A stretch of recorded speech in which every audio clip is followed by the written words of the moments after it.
pour Paris-Nice. Bonjour, nous sommes à moins de 40 km de l'arrivée dans cette étape, la 7e de Paris-Nice. Une étape qui totalise 160 km 500. Le départ a été donné ce matin à Saint-André-les-Alpes, dans le département des Alpes de Haute-Provence. Un homme est seul en tête, vous le découvrez. Il s'agit de l'Australien Neil Stephens. Neil Stephens, l'Australien qui s'est échappé au début de cette étape. Il comptait 1 minute 20 secondes d'avance sur le peloton au 50e kilomètre et son avance n'a cessé d'augmenter. Elle est actuellement supérieure à 3 minutes 18 d'avance pour l'Australien Neil Stephens. Le peloton roule, vous le voyez, groupé et étiré avec ce peloton sur la moto émettrice. Jean-Paul Olivier. Eh bien Jean-René, effectivement, nous sommes ici avec le peloton au lieu dit les Marjories, c'est-à-dire donc sur les pentes du Tanneron. Et il y a maintenant une formation qui vient de se mettre à rouler, c'est la formation Seiko notamment, mais jusque-là, eh bien c'était la formation MEPI qui avait entamé les hostilités, c'est-à-dire entamé la poursuite derrière Neil Stephens, tout simplement pour amener ou Stills ou alors le champion du monde Johan Museeuw vers la victoire d'étape. Donc pour l'instant, d'autres formations ont pris le relais et l'avance donc de Neil Stephens avoisine pour l'instant encore les 3 minutes. Voilà, merci Jean-Paul. Nous voyons ce peloton. Le Tanneron constitue bien sûr la première difficulté et la grande difficulté de cette étape, la 7e étape de Paris-Nice. Le col du Tanneron qui ne figure pas à un sommet extrêmement élevé, très exactement 368 mètres. Il y a 5 km d'ascension, mais Bernard Thévenet, c'est une montée, ce col du Tanneron, extrêmement difficile et qui ne cesse en fait de devenir difficile. Plus on approche du sommet, plus le col devient pentu. Effectivement, le col devient plus pentu sur le haut, la fatigue aidant, et puis en plus, c'est un terrain, c'est pratiquement le dernier terrain pour attaquer dans cette étape.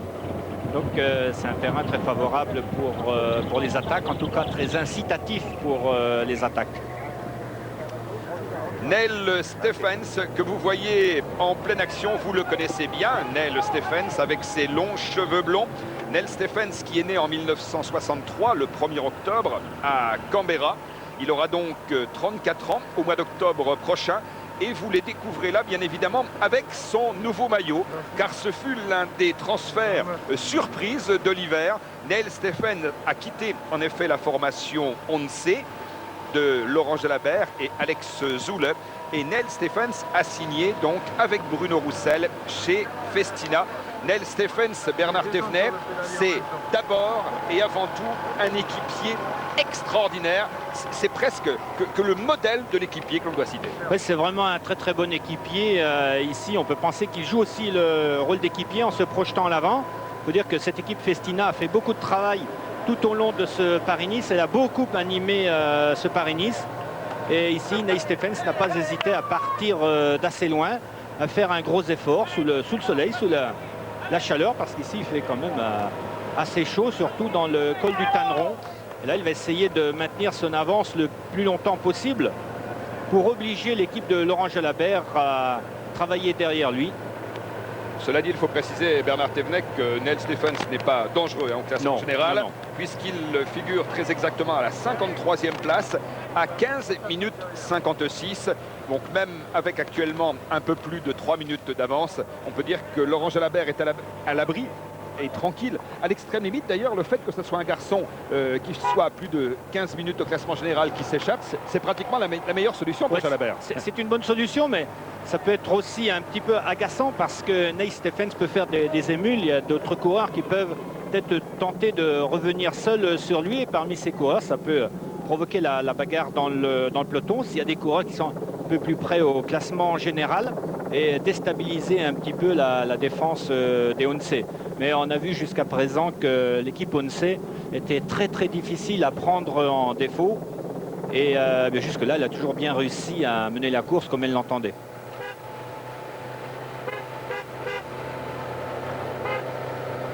Il y a toujours quelques tentatives d'attaque dans ce peloton. Le terrain est favorable à l'attaque. La route, vous voyez que la route est un peu granuleuse, hein. Ça ne rend pas très bien, et même si la pente n'est pas très rude, eh bien la montée, elle, est très difficile. Jean-Paul Olivier, vous êtes devant le peloton. Il y a des cassures devant ce peloton alors que l'on voit le classement général. Jean-Paul, attendez, nous apparaît le classement général. Tout à fait. Je vous disais tout à l'heure que la formation Seiko avait décidé d'entamer la poursuite en compagnie, donc, bien entendu, des MAPI.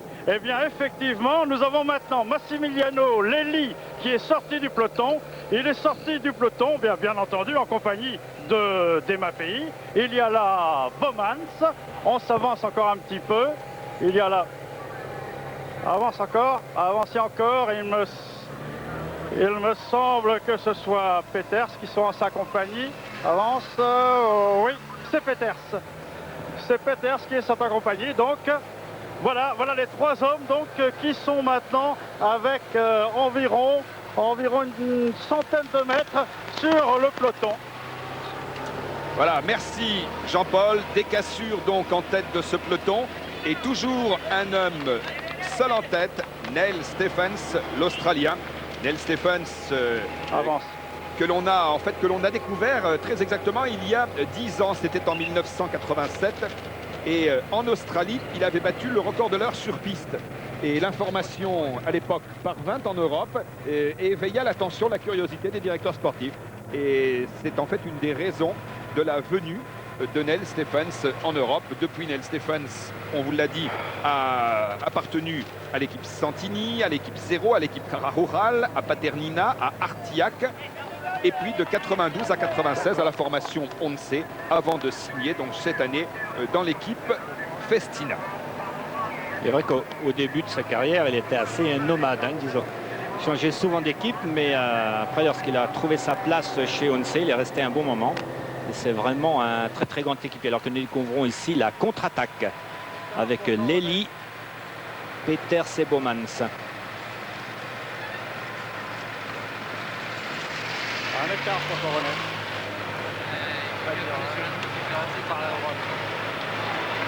Bomans en dernière position, qui est l'ancien champion de Belgique. Coronet. Oui, Jean-Paul. Oui, 2 minutes 35 pour le dernier écart. L'avance de Neil Stephens sur les trois poursuivants, 2,35 et 2,40 donc sur le gros du peloton. 2,35, 2,40. Merci Jean-Paul Olivier pour cet écart. Et cela confirme en fait que dans cette ascension du Tameron, Bernard Thévenet, eh bien, Neil Stephens paye en fait les efforts accumulés depuis ce matin, depuis le départ. Hein. Son écart, son avance est véritablement en train de fondre. Oui, on a dit que cette montée est difficile, la route est un peu granuleuse, elle ne rend pas beaucoup. Et puis il y a certainement aussi, du fait de cette tentative de contre-attaque, une accélération du peloton. Et donc Neil Stephens va reperdre encore un petit peu de temps. Maintenant, l'important pour lui est d'arriver à se hisser jusqu'au sommet du Tanneron sans y laisser trop de force. Il devra donc perdre un petit peu de son avance, mais il ne faut pas en perdre trop non plus. Et là, tout est question de calcul. Il faut calculer ses sensations et calculer à quelle allure on doit rouler pour ne pas perdre quand même trop d'avance, pour ne pas trop inciter les coureurs à l'arrière à se lancer dans une contre-attaque. Alors le Tanneron dont nous suivons l'ascension, il faut préciser tout de suite qu'au sommet du Tanneron, les coureurs aborderont, vous le verrez tout à l'heure, une descente très difficile. La descente est rapide, elle est étroite, elle est même à certains moments dangereuse et il y a sans arrêt des virages à gauche, à droite, c'est-à-dire que l'on tourne énormément dans cette descente et ça les coureurs le savent, ils le connaissent bien car le Tanneron est traditionnellement la difficulté de l'avant-dernier jour de course de Paris-Nice, c'est une tradition. Neil Stephens toujours en action. Neil Stephens, dont on dit toujours qu'il est un équipier modèle, ce qui est vrai, mais qui compte quand même 38 victoires à son palmarès. Alors il a gagné le championnat d'Australie, ce qui n'est pas une surprise, à 2 reprises. Il a gagné la Ruta del Sol, il a gagné le Summer Tour, il a gagné encore des étapes autour du Pays Basque, autour du Portugal, à la Milk Race, au Tour de Majorque.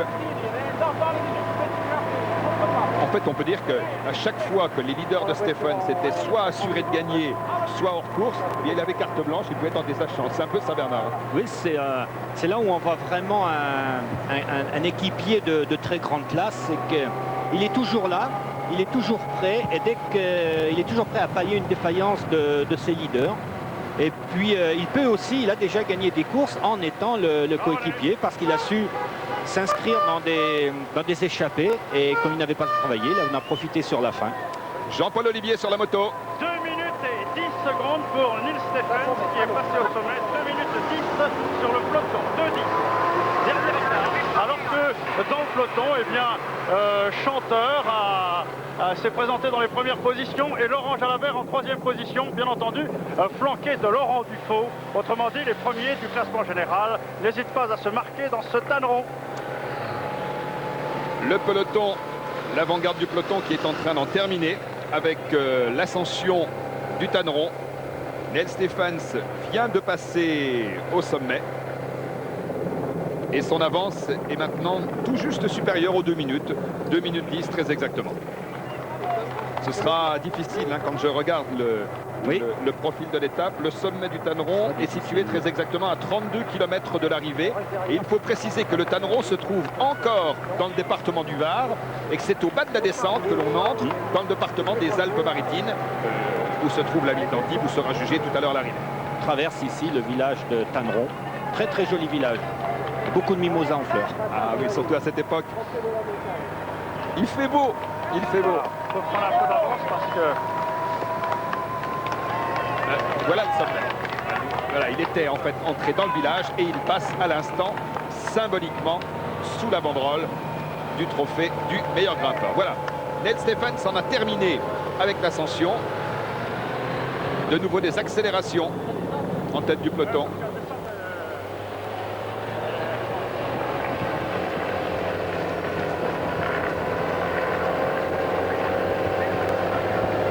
C'est mauvais signe pour Neil Stephens, ces accélérations, parce qu'on a l'impression que les coureurs n'arrivent pas vraiment à se détacher, donc ça provoque une accélération du peloton qui va se rapprocher de Neil Stephens. Il n'y aura pas vraiment de décision.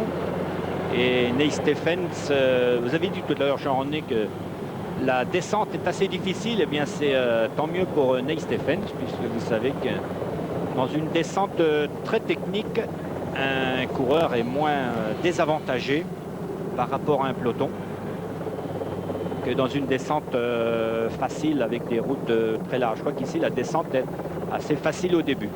Mais après, ça se corse un petit peu. Voilà le début de la descente. Il est évident qu'un homme seul, ce qui est le cas pour Neil Stephens, est avantagé par rapport à un peloton de plus de 100 coureurs, car il est maître absolu de ses trajectoires, ce qui représente bien sûr un atout. C'est un bon défenseur d'ailleurs, Neil Stephens. Oui, oui. Heureusement pour lui, hein, parce que si derrière une équipe... Le peloton au sommet. Et c'est Laurent Jalabert qui est passé en tête du peloton. Il augmente son avance au classement du meilleur grimpeur. Laurent Jalabert qui porte le maillot blanc de leader du classement général et qui vient de passer en 2e position.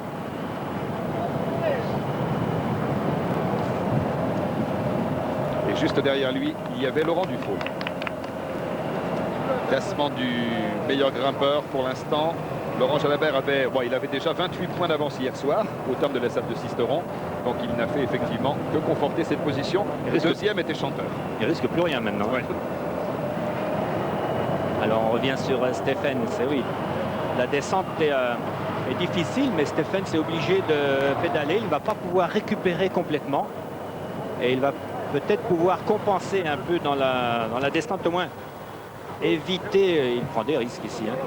Mais il a intérêt, de toute façon, il faut absolument tout jeter dans la descente. Il ne faut pas qu'il perde de terrain dans la descente, mais surtout, il faut absolument récupérer. Parce que le peloton, lui, va récupérer un petit peu dans cette descente. Et surtout, après la descente, s'il y a une organisation au sein du peloton, bien, ça deviendra extrêmement difficile pour Neil Stephens. Neil Stephens qui figure à la 86e place au classement mondial, le classement UCI, qui est au cyclisme, ce que le classement ATP est au tennis, c'est-à-dire un classement mondial évolutif en fonction des résultats, ce qui permet à tout moment de bien connaître la hiérarchie. Descente rapide avec des coureurs là qui sont sortis. Pascal Chanteur et voilà Pascal Chanteur qui a gagné déjà une étape. On le voit là, Pascal, qui s'est retourné. Oui, Jean-Paul. Oui, eh bien, au sommet, donc, Neil Stephens est passé en tête. Ensuite, vous l'avez dit, Jalabert derrière lui, avec Dufaux dans sa roue. Voilà. Ensuite, Bouvard en 3e position. Et en 4e position, Pascal Chanteur, que vous venez de signaler.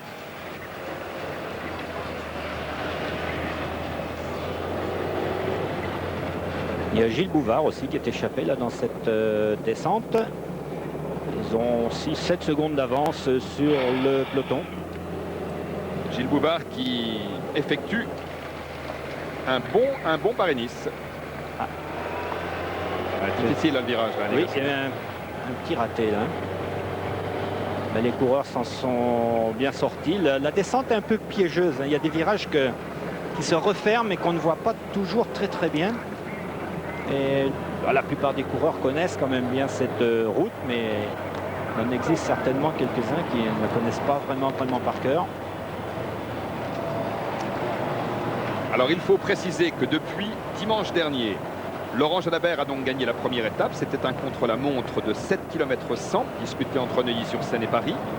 Laurent Jalabert gagnait donc cette première étape. La deuxième étape à Bourges a été gagnée au sprint par le Belge Tom Stils devant Frédéric Moncassin et Baffy. La troisième étape a été gagnée à Montluçon encore par Tom Stils, de loin le plus rapide de ce peloton, devant Fagnini et Moncassin troisième. Quatrième étape à Clermont-Ferrand, victoire de Pascal Chanteur, remarquable, c'était la troisième victoire de sa carrière chez les pros. Pascal qui l'emporte devant Dufaux et Jalabert. La cinquième étape, arrivée à Vénissieux, gagnée encore par Tom Stils. Troisième victoire d'étape devant Cipollini et Laurent Jalabert. Jalabert qui à chaque fois grappillait des secondes précieuses au classement général. Et il y a eu enfin hier cette étape formidable de Sisteron. Étape formidable. On attendait une attaque générale des Festina, de Dufaux, de Virenque, de Bouvard et en fait de Didier Rousse encore. Et c'est Laurent Jalabert qui a attaqué dans l'ascension du Ventoux. Il est passé en tête au sommet du Chalet Reynard, c'est-à-dire à l'intermédiaire de l'ascension du Ventoux. Et Laurent Jalabert a ensuite gagné l'étape à Sisteron devant Dufaux et le jeune Espagnol Santiago Blanco. Ce qui fait bien sûr qu'au classement général, vous l'avez vu tout à l'heure, Laurent Jalabert possède maintenant 46 secondes d'avance sur Dufaux. Tous ses autres rivaux sont à plus d'une minute, ce qui est bien sûr confortable pour Laurent Jalabert compte tenu de son état de forme. Laurent Jalabert qui a été parfait. Au début de la semaine, on avait vu son équipe un peu en retrait. Eh bien, c'est tout seul que Laurent Jalabert s'est retrouvé dans l'étape de Clermont-Ferrand face à tous les coureurs de Festina. Et tout seul, Laurent Jalabert a réussi à rester devant et à encore aller gagner des secondes précieuses. À Laurent Jalabert, véritablement, qui n'a pas commis une faute depuis Neuilly-sur-Seine, depuis le départ de ce Paris-Nice et qui se présente comme l'homme le plus en forme de ce début de saison. Il est redevenu ce qu'il était l'an dernier à cette même époque, c'est-à-dire un champion tout à fait exceptionnel.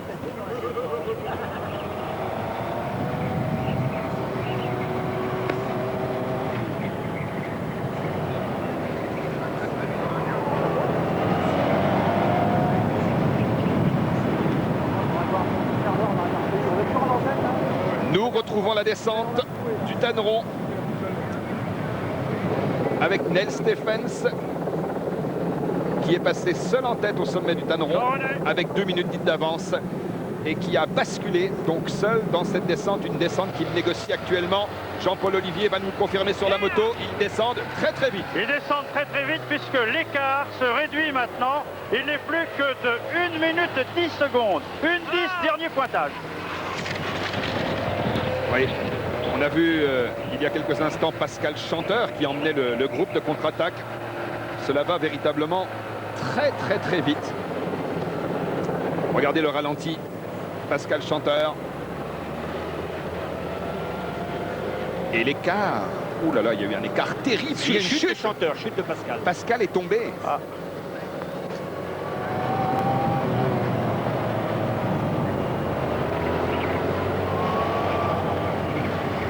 Un virage à l'ombre, je n'ai pas vu, ou alors peut-être en plein soleil et ça glissait un petit peu puisque vous avez vu qu'il me semble que c'est Eulot qui a été obligé aussi de sortir le pied. On avait également un coureur en 4e ou 5e position. Nous allons appeler tout de suite la moto. Jean-Paul Olivier, Oui. est-ce que vous avez des précisions concernant cette chute et ses éventuelles conséquences? Effectivement, Pascal Chanteur, on nous signale que Pascal Chanteur est tombé, mais nous sommes juste devant le peloton, car nous sommes obligés également de descendre devant les coureurs, étant donné que la descente est dangereuse, mais apparemment, la chute de Pascal Chanteur ne serait pas dangereuse. Nous allons essayer d'avoir quelques confirmations dans un instant. Merci Jean-Paul. Ah, nous vous disions tout à l'heure, quand nous vous parlions de cette descente du Tanneron, nous vous disions qu'elle était difficile, dangereuse, que les virages s'enchaînaient très très vite, qu'il y avait à certains moments des rétrécissements de chaussée, ce qui peut constituer un piège pour le coureur. Des virages qui se referment comme celui-ci. Voilà. Parce que lorsqu'on l'aborde, on pense que c'est un beau virage, mais il tourne un peu plus sur la fin. Et si le coureur a vraiment choisi une trajectoire très très tendue, mais il a beaucoup de peine à terminer ce virage. Mais pour revenir à Pascal Chanteur, je ne pense pas que ce soit très grave, parce qu'il a glissé, il était presque arrêté lorsqu'il est tombé. Mais c'est dommage parce que vous voyez qu'ici le peloton n'est pas complet. Et Pascal a dû repartir après ce peloton, peut-être après les voitures de ce peloton. Et il va se trouver en rejeté un peu plus à l'arrière. Ça lui sera difficile pour revenir. En tout cas, il faudra faire un gros effort. Et ce sont des choses dont on se passe facilement, surtout en fin d'étape, des efforts comme celui-là. Effectivement, ça va très très vite. Vous le constatez dans cette 7e étape du Paris-Nice. Les coureurs nous ont presque aussi pris de vitesse tellement le rythme était élevé depuis le départ de cette 7e étape. Alors sachez que dans la suite de la descente, eh bien, le peloton va revenir sur Stephens, le reprendre et on va retrouver donc le peloton groupé qui arrive à 4,5 km de l'arrivée, à 4 km de la ligne d'arrivée qui se situe aujourd'hui à Antibes. On retrouve donc à Antibes nos envoyés spéciaux pour la fin de cette 7e étape assez mouvementée. Et nous sommes à l'entrée d'Antibes.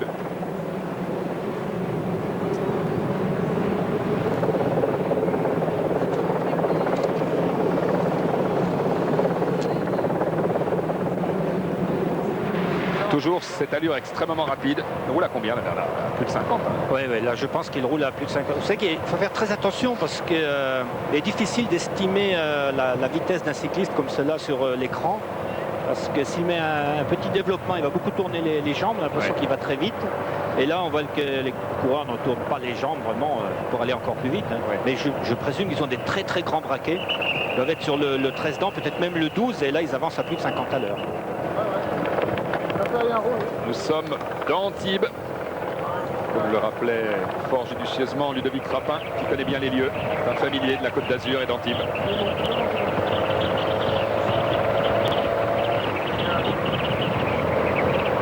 Il y avait beaucoup de vent tout à l'heure, un vent de face dans la ligne d'arrivée. Puis là, subitement, eh bien, le vent est tombé.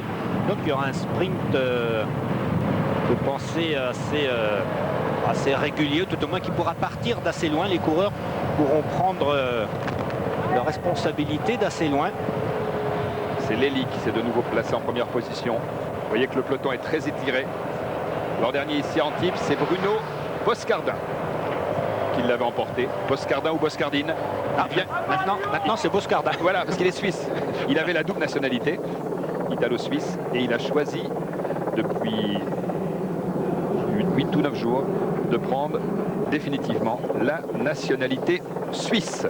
À sa place, j'aurais fait pareil. Hein. Pas pour les impôts, mais pour être champion national. Oui. René, vas-y. Jean-Paul. 3 km de l'arrivée pour les hommes de tête. 3 km de l'arrivée. Et attention à un homme seul peut-être. Eh oui, vous avez raison, il faut se méfier. C'est pour ça d'ailleurs que les Mapei, les Saeco, les Once font rouler pour éviter les attaques, éviter les démarrages et préparer le sprint. Et oui, en principe, plus on approche de la ligne, et plus il faut pouvoir accélérer pour décourager toutes les tentatives d'échapper qui ne manquent pas de germer dans les esprits environ 1 km ou 1500 mètres de l'arrivée. Et il est à noter que lorsque le peloton est compact, il y a souvent un petit ralentissement vers les 1500 mètres pour permettre aux coureurs de replacer leur leader, alors que dans un petit peloton comme cela, ce ralentissement ne se produit pas souvent. Il est donc plus difficile, paradoxalement, de sortir au kilomètre, de sortir d'un peloton un petit peu plus réduit que d'un gros groupe.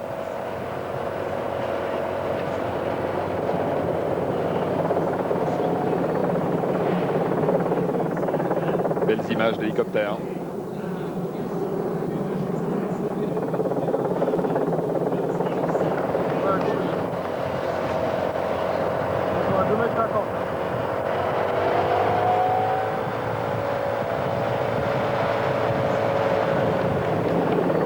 Longue ligne droite.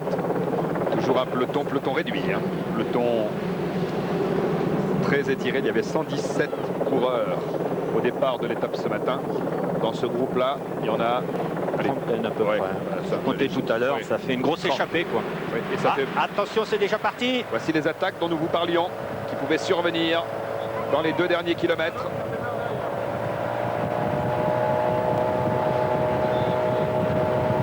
Flamme rouge. Nous sommes dans le dernier kilomètre. Un coureur a pris quelques longueurs.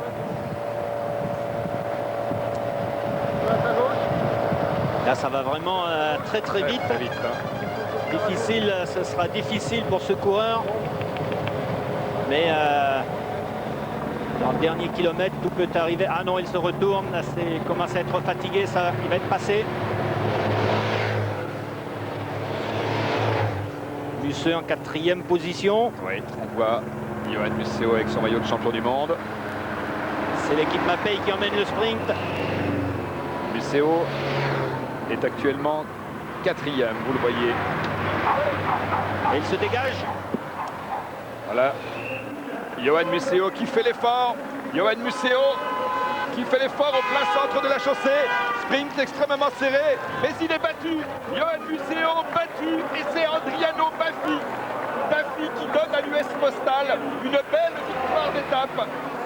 Nous allons dans un instant revoir le ralenti, mais je suis certain, Baffi, Adriano Baffi a gagné l'étape. Et il a devancé donc Yoann Museeuw. Voilà le ralenti. Regardez le ralenti avec cet effort. À ce moment-là, Museeuw pense peut-être qu'il va gagner, mais sur la droite de votre écran, voici, regardez, le maillot bleu de l'US Postal. Nous vous disions dimanche dernier à l'occasion du prologue de la première étape contre la montre de Paris-Nice, nous vous disions que l'US Postal avait fait un très gros effort de recrutement en reprenant notamment Adriano Baffi, mais en recrutant aussi par exemple Ekimov ou Jean-Cyril Robin. Eh bien, l'équipe de l'US Postal, regardez après la ligne, Adriano Baffi qui lève la main. Adriano Baffi qui vient donc de l'emporter. Adriano Baffi qui reste, on pourrait dire,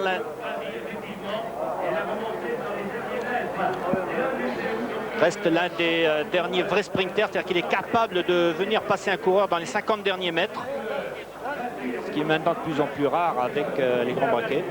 Adriano Baffi, qui est né en 1962, il aura 35 ans le 7 août prochain. Il compte beaucoup de victoires, 66 victoires, la plupart des victoires au sprint. On revoit là le sprint sous un autre angle. Et la victoire indiscutable, incontestable d'Adriano Baffi, qui devance donc Yoann Museeuw au classement général. Pas de modification. Laurent Jalabert est toujours premier. Dufaux à 46 secondes. Blanco à 1 minute 3 secondes. Laurent Jalabert qui abordera demain les 2 dernières étapes. 2 parties demain matin. L'étape Nice-Nice dans l'arrière-pays. Et puis demain après-midi, le contre-la-montre de 19 km 500. Cette vue aérienne de la ville d'Antibes, où les conditions météo sont radieuses. D'autres coureurs attardés qui en terminent. Et dans un instant, nous allons suivre bien sûr le protocole et la remise du maillot blanc à Laurent Jalabert. Voici maintenant Laurent Jalabert sur le podium. Laurent qui reçoit le maillot blanc. Qu'il reçoit de nouveau, devrais-je dire, le maillot blanc. Laurent Jalabert qui a vécu une journée, disons, tranquille, très vigilant en tête du peloton. Voilà Laurent Jalabert, maillot blanc, leader de ce Paris-Nice.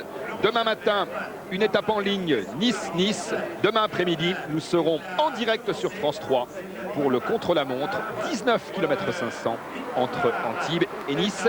Et c'est avec Laurent Jalabert, leader que nous allons nous quitter. Bonne fin d'après-midi sur France 2 bien sûr, avec notamment le match France-Écosse. Le classement de l'étape. Baffy, Muséo, Fanini, Schmilet, Christophe Moreau, Pascal Chanteur, Mangin, Sunderland, Gougo et Benitez. Ce sont donc les 10 premiers de cette étape. Bonne fin d'après-midi sur France 2. À vous Lionel Chaboulot pour la suite d'un après-midi extrêmement prometteur avec notamment bien sûr le match France-Écosse. À demain sur France 3. Au revoir. À demain, Jean.